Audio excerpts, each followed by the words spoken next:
Bonsoir à tous, merci de nous rejoindre sur 8 Mont Blanc pour le JT. Nous sommes le mercredi 23 janvier 2019 et voici les titres.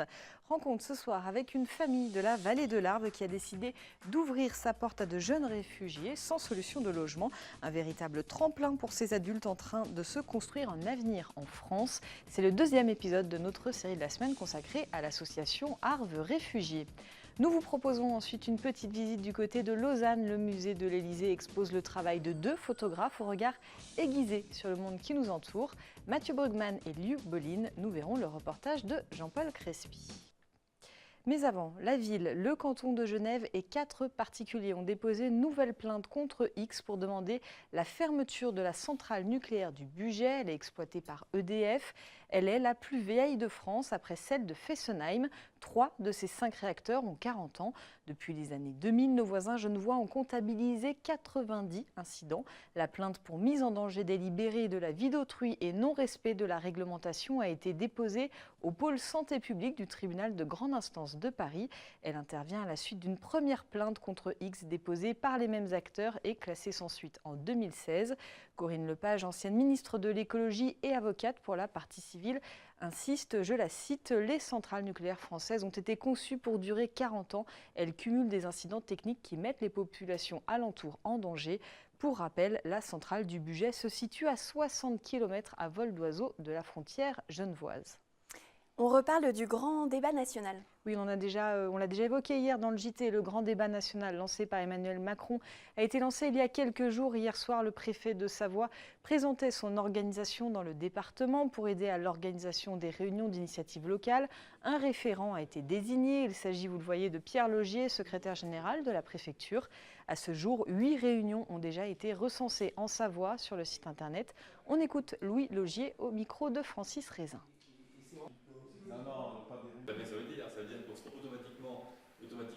Tout le monde peut organiser une réunion, l'objectif étant que les gens s'expriment. Je rappelle que c'est un débat qui est fait pour les Français entre Français. Ça veut dire que nos concitoyens, nos compatriotes doivent pouvoir s'exprimer. Ils ont montré qu'ils avaient ce besoin de s'exprimer, qu'il y avait un mécontentement qui devait se traduire par des paroles. Et donc pour cela, il faut des lieux d'expression, des outils d'expression. Donc par exemple, il y a des cahiers d'expression qui peuvent être mis en place dans les mairies. Ce que certains ont déjà fait dans le département, déjà plusieurs dizaines de maires ont mis en place un cahier sur lequel les gens viennent écrire des points sur lesquels, des remarques sur lesquelles ils souhaitent attirer l'attention. Il peut y avoir également la possibilité d'écrire directement sur l'application du site qui existe sur le grand débat. Donc quelqu'un peut saisir dessus une remarque particulière, une question, une préoccupation. Et puis il y a ces réunions qui peuvent être organisées. Et ces réunions organisées permettent de s'exprimer de manière assez libre avec une certaine charte aussi de respect mutuel, si vous voulez. L'objectif étant que les choses se disent, mais le tout soit fait avec correction et respect les uns des autres, des interlocuteurs. Et j'ajoute que les contributions peuvent être faites sur le site internet granddébat.fr, par courrier ou encore par téléphone au numéro vert 0800 97 11 11. J'ajoute enfin qu'Emmanuel Macron sera dans la Drôme. Demain, il rencontrera les maires, mais aussi les présidents des associations des maires de toute la région Auvergne-Rhône-Alpes. Nous y reviendrons demain dans Accès Direct. Deuxième épisode de notre série de la semaine. Elle est consacrée à l'association Arve Réfugiés qui vient en aide notamment aux jeunes migrants de la vallée.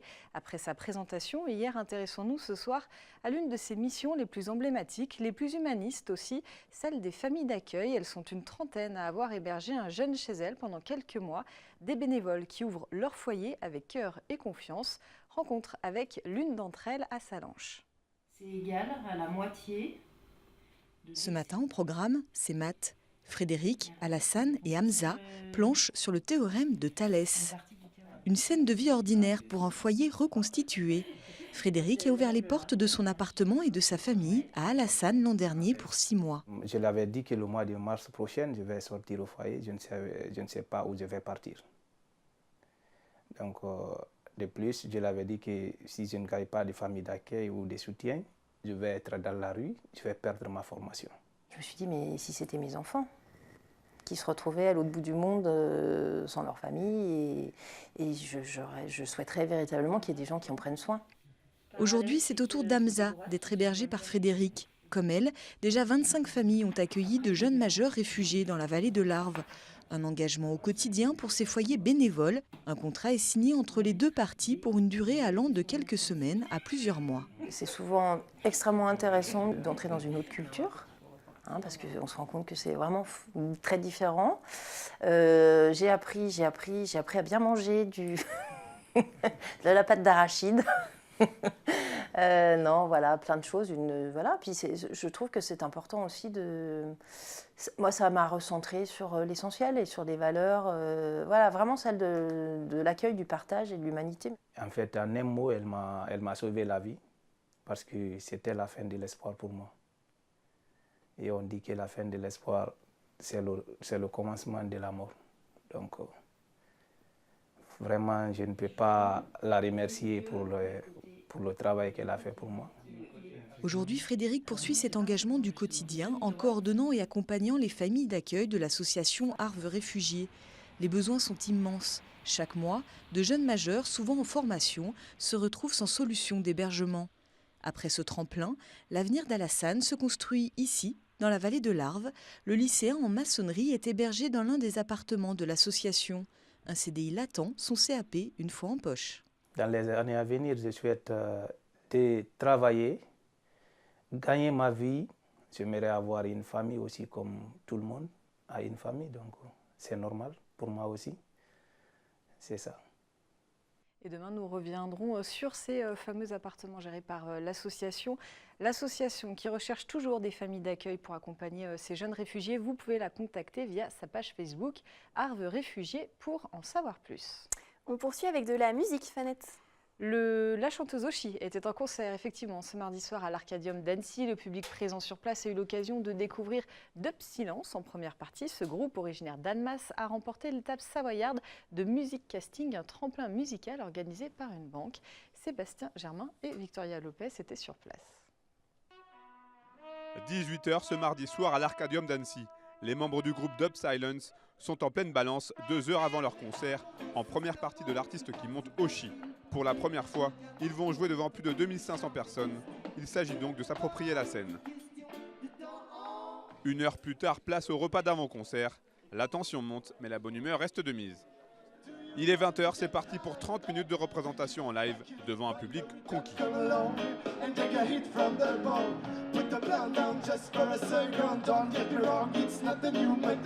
Les chansons s'enchaînent très bien et les membres du groupe prennent un maximum de plaisir. Cette expérience est donc une véritable réussite. Là, ça fait quoi, 5 minutes qu'on est sorti de la scène. J'ai besoin d'en parler, de dire ouais, j'ai vécu un truc fou, quoi. Il y avait beaucoup de monde, c'était impressionnant. À la fois, il faut garder son calme et son sérieux, mais d'un autre côté, dans ta tête, c'est l'explosion. Ça fait longtemps qu'on attendait cette date aussi, donc on est hyper content de l'avoir fini, quoi. Enfin, que ce soit passé, et à la fois pour le stress qui va se relâcher, et à la fois parce qu'on a donné à peu près ce qu'on voulait donner, donc on est content de ce qu'on a fait, quoi. Cette soirée avait une saveur particulière pour le groupe, né à Annemasse il y a maintenant 5 ans. Lauréat du secteur Savoie de Music Casting, un tremplin musical organisé par le Crédit Agricole. Dub Silence est en lice pour remporter les 6 000 € promis aux vainqueurs. Beaucoup de groupes sont émergents, mais n'ont pas forcément les moyens de se vendre. Et c'est difficile de rentrer dans un réseau, dans un créneau où on se fait un peu programmer, si tu n'as pas de boîte qui t'accompagne, de booking ou autre. Et du coup, c'est très important de participer à ce genre de tremplin qui comment dire, te mettent un pied dans le milieu, quoi, en fait. Lancé il y a maintenant 8 ans, le tremplin Music Casting a fait ses preuves en lançant de nombreux artistes français. Et le Crédit Agricole en est donc très fier. Une des valeurs du Crédit Agricole, c'est d'être utile au territoire. Et donc, à travers ce tremplin-là, l'objectif, c'est vraiment d'être utile auprès des jeunes qui souhaitent se développer sur la musique. On a quelques nouvelles de groupes. Typiquement, l'année dernière, on a eu les Raccoons qui ont été élus le lauréat parmi les 5. Donc eux, ils ont fait la première partie l'année dernière à l'Olympia de Broken Back. S'inspirant librement du groupe Trio, Dub Silence possède tous les atouts pour remporter cette 8e édition de Music Casting. Une récompense qui tomberait à pic pour la sortie de son premier album, prévu pour avril prochain.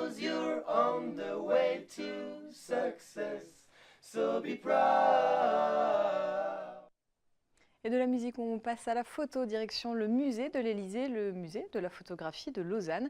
Vous avez jusqu'à la fin de la semaine pour découvrir une exposition qui vous propose 2 regards sur le monde qui nous entoure, ceux de Mathieu Brugman et Liu Bolin, 2 photographes qui nous emmènent en Syrie pour l'un et dans une société saturée par les apparences et la surconsommation pour l'autre. Petit aperçu avec Jean-Paul Crespi. Le musée de l'Élysée accroche à ses cimaises le travail photographique de 2 artistes qui souhaitent nous interpeller. Liu Bolin et son théâtre des apparences et Matthias Brugman par un acte d'une violence indicible. Réalisées sur le terrain, ces photographies demandent aux visiteurs de ralentir et de prendre la mesure de notre rapport au monde qui nous entoure. Des clichés de performance éphémères qui agissent par la dissimulation pour l'un, des photographies explicites, parfois brutales pour l'autre. Le point commun, c'est notre rapport à l'image. Que ce soit la Chine ou que ce soit la Syrie, on a l'impression d'être saturé d'images. Les 2 artistes tentent de ralentir notre regard sur les images pour qu'on réfléchisse à ce que l'on voit. C'est-à-dire comment on arrive à décrypter une image et à y chercher le message réel. Liu Bolin est un artiste chinois qui peint son corps pour se fondre dans le paysage. Un travail de dissimulation, un travail de dissolution pour dénoncer la négation de son identité. Depuis 13 ans, il dénonce à sa manière la négation de l'identité dans la Chine contemporaine. Ses performances sont réalisées sans aucun trucage numérique, un costume d'ouvrier, de la peinture et des heures de patience. Au-delà du jeu visuel qui permet de fureter dans l'image et nous plonger dans les profondeurs de l'image, c'est aussi montrer qu'on ne peut pas détacher un être humain du contexte dans lequel il vit. C'est une symbiose. Et cette idée du camouflage, c'est justement de montrer le biotope et qu'on ne peut pas détacher notre propre vie de notre contexte. Et si tout d'un coup le contexte, quelque part, meurt, se détériore ou est en voie de disparition, nous-mêmes, nous ne pouvons pas survivre. Il nous parle d'identité, il nous parle de mode de vie, il nous parle de l'avenir de la Chine et de l'avenir, à travers cet exemple de la Chine, de l'avenir de l'humanité. Dans ce jeu de cache-cache, la photographie est le bras armé d'un artiste engagé. Une dénonciation silencieuse qui met en relief l'impuissance face au saccage de l'environnement urbain et pointe du doigt l'hyperconsommation et les dégâts écologiques. 50 photographies monumentales à l'intérieur desquelles l'homme disparaît dans le paysage photographié. Des expositions à découvrir jusqu'à dimanche de 10h à 18h. On se quitte avec la Grande Odyssée. L'édition 2019 de la course de chiens de traîneau se terminait aujourd'hui même en Haute-Maurienne. Au terme des 9 étapes, c'est le musher français Rémi Coste qui s'impose au forceps sur cette 15e édition. Il a toutefois fallu attendre la toute dernière journée pour que le champion en titre et désormais triple vainqueur s'échappe au général. Il devance l'Espagnol Iker Oiskodi d'à peine quelques minutes. La Norvégienne Sissel Wolf Molmen complète le podium. Du côté du classement Limited, peu de surprises avec la victoire attendue du Russe Alexander Stoliarov. Il a remporté toutes les étapes de cette catégorie. Victoria, je te laisse conclure. Quant à nous, on se retrouve demain pour le JT. Merci à toute l'équipe. Merci à vous de votre fidélité. Passez une très belle soirée.